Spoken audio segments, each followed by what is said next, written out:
9 live ನ್ಯೂಸ್ಗೆ ಸ್ವಾಗತ. ನಾನು ದಿಯಾ. ಈಗ ಮೊದಲಿಗೆ ಈ ದಿನದ ಹೆಡ್ಲೈನ್ಸ್. ಕೆಆರ್ಎಸ್ಗೆ ಇಂದು ಬಾಗಿನ ಅರ್ಪಿಸಿ ನಾಡಿನ ಒಳಿತಿಗಾಗಿ ಪ್ರಾರ್ಥಿಸಿದ ಸಿಎಂ. ಭರ್ತಿಯಾಗುವ ಮೂಲಕ ಸಮೃದ್ಧಿಯ ಸಂಕೇತ ನೀಡಿದ ಕೆಆರ್ಎಸ್ಗೆ ವಿಶೇಷ ಪೂಜೆ. ಸಿಎಂ ಸಿದ್ದರಾಮಯ್ಯನವರಿಗೆ ಡಿಸಿಎಂ ಡಿಕೆ ಶಿವಕುಮಾರ್ ಸೇರಿ ಅನೇಕರು ಸಾಥ್. ಶಿಗ್ಗಾಂವಿಯಲ್ಲಿ ಅದ್ದೂರಿಯಾಗಿ ಜರುಗಿದ ಹಡಪದ ಅಣ್ಣಪ್ಪನವರ 890ನೇ ಜಯಂತ್ಯೋತ್ಸವ ಸಮಾರಂಭದಲ್ಲಿ ಸಮಾಜದ ಪ್ರತಿಭಾವಂತ ವಿದ್ಯಾರ್ಥಿಗಳಿಗೆ ವಿಶೇಷ ಪುರಸ್ಕಾರ. ಹಡಪದ ಅಣ್ಣಪ್ಪನವರ ಕ್ರಾಂತಿಕಾರಿ ಹೋರಾಟ ನೆನೆದ ಮಾಜಿ ಸಿಎಂ ಬಸವರಾಜ ಬೊಮ್ಮಾಯಿ. ಎಚ್ಡಿ ಕುಮಾರಸ್ವಾಮಿ ಆರೋಪಕ್ಕೆ ತಿರುಗೇಟು ನೀಡಿದ ಗೃಹ ಸಚಿವ ಪರಮೇಶ್ವರ್. ಹಗರಣದ ತನಿಖೆಗಾಗಿಯೇ ನಿವೃತ್ತ ನ್ಯಾಯಾಧೀಶರ ನೇತೃತ್ವದ ಆಯೋಗ ರಚಿಸಲಾಗಿದೆ. ಕುಮಾರಸ್ವಾಮಿ ಬಳಿ ದಾಖಲೆಗಳಿದ್ದರೆ ಕೂಡಲೇ ಆಯೋಗಕ್ಕೆ ನೀಡಲಿ ಎಂದು ಆಕ್ರೋಶ. ಈಗ ಇವತ್ತಿನ ಪ್ರಮುಖ ಸುದ್ದಿಗಳು ನಿಮ್ಮ ಮುಂದೆ. ಎಲ್ಲ ಸಮಾಜದ ಆರ್ಥಿಕ ಸಾಮಾಜಿಕ ಅಸಮಾನತೆ ಹೋಗಲಾಡಿಸಲು ಕಾಯಕ ತತ್ವದಡಿ ಶರಣರು ಶ್ರಮಿಸಿದ್ದಾರೆ. ಬಸವಣ್ಣವರ ಜೊತೆಗೆ ಅವರ ಅನುಯಾಯಿಯಾಗಿ ಹಡಪದ ಅಣ್ಣಪ್ಪನವರು ಕ್ರಾಂತಿಕಾರಿ ಹೋರಾಟ ಮಾಡಿದವರಲ್ಲಿ ಪ್ರಮುಖರಾಗಿದ್ದಾರೆ ಎಂದು ಮಾಜಿ ಮುಖ್ಯಮಂತ್ರಿ ಸಂಸದ ಬಸವರಾಜ ಬೊಮ್ಮಾಯಿ ಹೇಳಿದರು. ಎಲ್ಲ ಸಮಾಜದ ಆರ್ಥಿಕ ಸಾಮಾಜಿಕ ಅಸಮಾನತೆ ಹೋಗಲಾಡಿಸಲು ಕಾಯಕ ತತ್ವದಡಿ ಶರಣರು ಶ್ರಮಿಸಿದ್ದಾರೆ. ಬಸವಣ್ಣನವರ ಜೊತೆಗೆ ಅವರ ಅನುಯಾಯಿಯಾಗಿ ಹಡಪದ ಅಣ್ಣಪ್ಪನವರು ಕ್ರಾಂತಿಕಾರಿ ಹೋರಾಟ ಮಾಡಿದವರಲ್ಲಿ ಪ್ರಮುಖರಾಗಿದ್ದಾರೆಂದು ಮಾಜಿ ಸಿಎಂ ಬಸವರಾಜ ಬೊಮ್ಮಾಯಿ ಹೇಳಿದರು. ಹಾವೇರಿ ಜಿಲ್ಲೆಯ ಶಿಗ್ಗಾವಿ ಪಟ್ಟಣದ ವಿರಕ್ತ ಮಠದಲ್ಲಿ ಸಂಗನ ಬಸವ ಮಹಾಸ್ವಾಮಿಗಳ ಸಾನ್ನಿಧ್ಯದಲ್ಲಿ ಶಿಗ್ಗಾವಿ ಸವಣೂರು ತಾಲೂಕಿನ ಹಡಪದ ಅಣ್ಣಪ್ಪ ಸಮಾಜ ಸೇವಾ ಸಮಿತಿಯಿಂದ ಹಡಪದ ಅಣ್ಣಪ್ಪನವರ 890ನೇ ಜಯಂತಿ ಉತ್ಸವ ನಿಮಿತ್ತ ನಡೆದ ಜಿಲ್ಲಾ ಸಮಾವೇಶ ಹಾಗೂ ಸಮಾಜದ ಪ್ರತಿಭಾವಂತ ವಿದ್ಯಾರ್ಥಿಗಳಿಗೆ ಪ್ರತಿಭಾ ಪುರಸ್ಕಾರ ಸಮಾರಂಭದಲ್ಲಿ ಅವರು ಮಾತನಾಡಿ, ವಿಶ್ವಾಸ, ಪ್ರಾಮಾಣಿಕತೆ, ಹೃದಯ ವೈಶಾಲ್ಯತೆ ಇರುವಂತಹ ಹಡಪದ ಸಮಾಜದ ಅಭಿವೃದ್ಧಿಗಾಗಿ ನನ್ನ ಆಡಳಿತಾವಧಿಯಲ್ಲಿ ಹಡಪದ ಸಮಾಜ ಅಭಿವೃದ್ಧಿ ನಿಗಮ ಸ್ಥಾಪನೆ ಮಾಡುವ ಮೂಲಕ ಸಮಾಜದ ಅಭಿವೃದ್ಧಿಗೆ 5 ಕೋಟಿ ಹಣ ಮೀಸಲಿಡಲಾಗಿತ್ತು. ಆದರೆ ದುರ್ದೈವ, ಬದಲಾದ ರಾಜಕೀಯ ಸನ್ನಿವೇಶದಲ್ಲಿ ಸಮಾಜಕ್ಕೆ ಮೀಸಲಿಟ್ಟ ಹಣವನ್ನು ಈಗಿನ ಸರ್ಕಾರ ಬಿಡುಗಡೆಗೊಳಿಸುತ್ತಿಲ್ಲ. ನಿರಂತರವಾಗಿ ತುಳಿತಕ್ಕೊಳಗಾಗುತ್ತಿರುವ ಸಮಾಜದ ಅಭಿವೃದ್ಧಿಗಾಗಿ ಸದಾ ನಿಮ್ಮ ಜೊತೆಗೆ ಇರುತ್ತೇನೆಂದು ಬಸವರಾಜ ಬೊಮ್ಮಾಯಿ ಅವರು ಈ ವೇಳೆ ಭರವಸೆ ನೀಡಿದರು.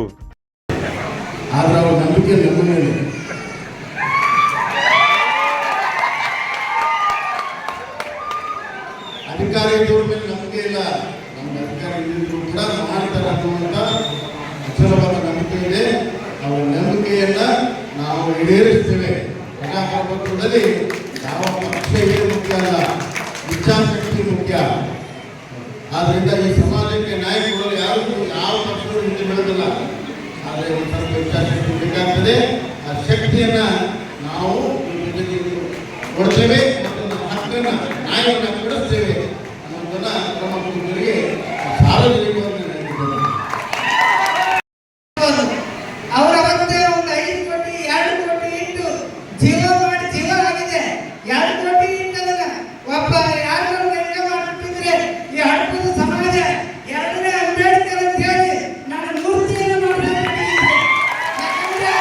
ಕಾರ್ಯಕ್ರಮದಲ್ಲಿ ತಂಗಡಗಿ ಶ್ರೀ ಹಡಪದ ಅಣ್ಣಪ್ಪ ಸಂಸ್ಥಾನ ಮಠದ ಅನ್ನದಾನ ಭಾರತಿ ಅಣ್ಣಪ್ಪ ಮಹಾಸ್ವಾಮಿಗಳು, ವಿಧಾನಸಭೆಯ ಉಪಸಭಾಪತಿ ರುದ್ರಪ್ಪ ಲಮಾಣಿ, ಸೋಮಣ್ಣ ಬೇವಿನ ಮರದ್, ಸಂಜೀವ್ ನೀರಲಗಿ, ಆರ್ ಶಂಕರ್, ಸಿದ್ದಪ್ಪ ಹಡಪದ್, ರಾಜು ಕುನ್ನೂರು ಸೇರಿದಂತೆ ಅನೇಕರು ಉಪಸ್ಥಿತರಿದ್ದರು.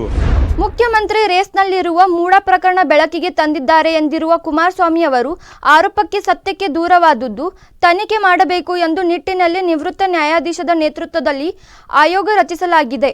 ದಾಖಲೆಗಳಿದ್ದರೆ ಆಯೋಗಕ್ಕೆ ನೀಡಲಿ ಎಂದು ಗೃಹ ಸಚಿವ ಡಾಕ್ಟರ್ ಜಿ ಪರಮೇಶ್ವರ್ ಹೇಳಿದರು. ಮುಖ್ಯಮಂತ್ರಿ ರೇಸ್ನಲ್ಲಿರುವವರು ಮೂಡ ಪ್ರಕರಣ ಬೆಳಕಿಗೆ ತಂದಿದ್ದಾರೆ ಎಂದಿರುವ ಕುಮಾರಸ್ವಾಮಿಯವರ ಆರೋಪ ಸತ್ಯಕ್ಕೆ ದೂರವಾದದ್ದು.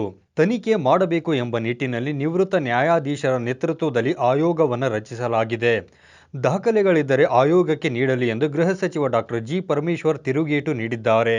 ತುಮಕೂರು ನಗರದಲ್ಲಿ ಪಿಪಿಪಿ ಯೋಜನೆಯಡಿ ಮಲ್ಟಿ ಯುಟಿಲಿಟಿ ಮಾಲ್ ಹಾಗೂ ಪಾರ್ಕಿಂಗ್ ಕಟ್ಟಡದ ನಿರ್ಮಾಣಕ್ಕೆ ಶಂಕುಸ್ಥಾಪನೆ ನೆರವೇರಿಸಿ ನಂತರ ಮಾಧ್ಯಮದ ಜತೆಗೆ ಮಾತನಾಡಿದ ಅವರು, ಬಿಜೆಪಿಯವರು ಸುಳ್ಳನ್ನು ಪ್ರತಿಪಾದಿಸುತ್ತಿದ್ದಾರೆ.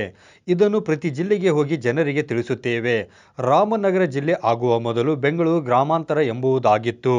ರಾಮನಗರದ ಹೆಸರು ಹಾಗೆಯೇ ಇರುತ್ತದೆ, ಬದಲಾಗುವುದಿಲ್ಲ. ಇನ್ನು ಬ್ರ್ಯಾಂಡ್ ಬೆಂಗಳೂರಿಗೆ ತುಮಕೂರನ್ನು ಸೇರಿಸುವಂತೆ ಒತ್ತಾಯಿಸುತ್ತೇನೆ. ಕ್ರಿಕೆಟ್ ಸ್ಟೇಡಿಯಂ ಮೆಟ್ರೋ ಆಗುತ್ತಿದೆ. ಬೆಂಗಳೂರು ಮಹಾನಗರಕ್ಕೆ ಪ್ರತ್ಯೇಕವಾಗಿ ವೇಗವಾಗಿ ಬೆಳೆಯುತ್ತಿದೆ. ಬ್ರ್ಯಾಂಡ್ ಬೆಂಗಳೂರಿಗೆ ಸೇರಿಸುವಂತೆ ಸಿಎಂ ಮತ್ತು ಡಿಸಿಎಂಗೆ ಮನವಿ ಮಾಡುತ್ತೇನೆಂದು ಸಚಿವ ಪರಮೇಶ್ವರ್ ಅವರು ಈ ವೇಳೆ ತಿಳಿಸಿದರು. ಸಣ್ಣ ಪುಟ್ಟದ್ದು ಇದನ್ನೆಲ್ಲ ಸರಿಪಡಿಸ್ಕೊಳ್ಳೋಣ ಈಗ, ಯಾಕೆಂದರೆ ನಾವು ಪ್ರಾಕ್ಟಿಕಲ್ ಆಗಿ ಗೊತ್ತಾಗೋದು ಪ್ರಾರಂಭ ಆದಮೇಲೆ, ಸಮಸ್ಯೆಗಳು ಗೊತ್ತಾಗೋದು ಕೆಲವು ಸಣ್ಣ ಪುಟ್ಟ ಸಮಸ್ಯೆಗಳು ಪ್ರಾರಂಭ ಆದಮೇಲೆ ಅದು ಸರಿಪಡಿಸ್ಕೊಳ್ಳೋದು.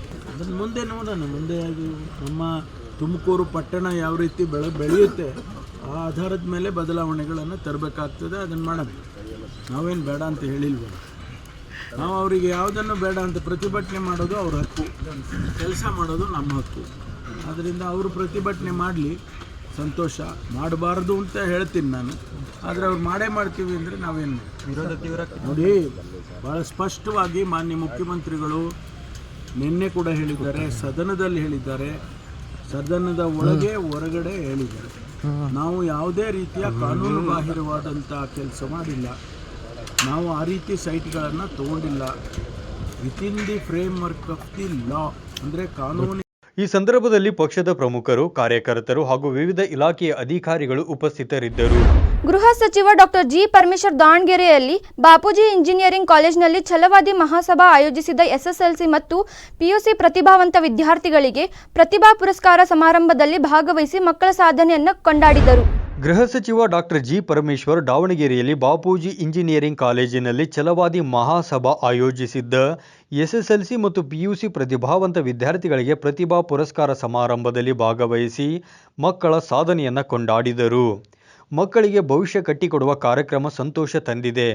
ಯಾವ ಸಮುದಾಯ ಶಿಕ್ಷಣದಿಂದ ದೂರವಿತ್ತು, ಸಂಸ್ಕೃತದ ಶ್ಲೋಕಗಳನ್ನು ಕೇಳಿದರೆ ಕಿವಿಗೆ ಸೀಸ ಹಾಕುತ್ತಿದ್ದರು, ಅಂತಹ ಸಮುದಾಯದ ಮಕ್ಕಳು ಈಗ 97% ಅಂಕಗಳನ್ನು ತೆಗೆದುಕೊಳ್ಳುತ್ತಿದ್ದಾರೆ.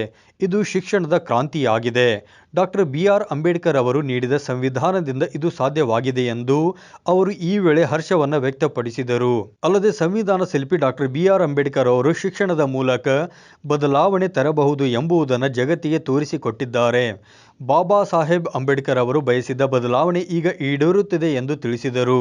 ಇನ್ನು ಕಾರ್ಯಕ್ರಮದ ವೇದಿಕೆಯಲ್ಲಿ ಬುದ್ಧ, ಬಸವೇಶ್ವರ, ಅಂಬೇಡ್ಕರ್, ಒನಕೆ ಓಬವ್ವ ಅವರ ಭಾವಚಿತ್ರಗಳಿಗೆ ಪುಷ್ಪಾರ್ಚನೆ ಸಲ್ಲಿಸಿದರು. ಬಳಿಕ ಕಾರ್ಯಕ್ರಮದಲ್ಲಿ ಸಂವಿಧಾನದ ಪೂರ್ವ ಪೀಠಿಕೆಯ ಪ್ರತಿಜ್ಞಾವಿಧಿ ಸ್ವೀಕರಿಸಲಾಯಿತು. ಇನ್ನು ಕಾರ್ಯಕ್ರಮದ ಸಾನ್ನಿಧ್ಯವನ್ನ ಮೈಸೂರಿನ ಉರಿಲಿಂಗ ಪೆದ್ದಿ ಮಠದ ಜ್ಞಾನಪ್ರಕಾಶ ಸ್ವಾಮೀಜಿ ಅವರು ವಹಿಸಿದ್ದರು. ಸಚಿವರಾದ HC ಮಹದೇವಪ್ಪ, SS ಮಲ್ಲಿಕಾರ್ಜುನ್, ಸಂಸದೆ ಡಾಕ್ಟರ್ ಪ್ರಭಾ ಮಲ್ಲಿಕಾರ್ಜುನ್, ಶಾಸಕರಾದ B ದೇವೇಂದ್ರಪ್ಪ, KS ಬಸವಂತಪ್ಪ, ಬಸವರಾಜ ಶಿವಗಂಗಾ, ಛಲವಾದಿ ಮಹಾಸಭಾದ ಜಿಲ್ಲಾ ಅಧ್ಯಕ್ಷರಾದ S ರುದ್ರಮುನಿ, ಜಿಲ್ಲಾ ಪೊಲೀಸ್ ವರಿಷ್ಠಾಧಿಕಾರಿ ಉಮಾ ಪ್ರಶಾಂತ್ ಅವರು ಉಪಸ್ಥಿತರಿದ್ದರು. ಸುದ್ದಿ ಮುಂದೆ ಬರುತ್ತೆ, ಅದಕ್ಕೂ ಮುನ್ನ ಚಿಕ್ಕದೊಂದು ಬ್ರೇಕ್. 9 ಲೈವ್ ವಾಹಿನಿಯ ಜನಪ್ರಿಯ ಕಾರ್ಯಕ್ರಮ ಶುಚಿ ರುಚಿ.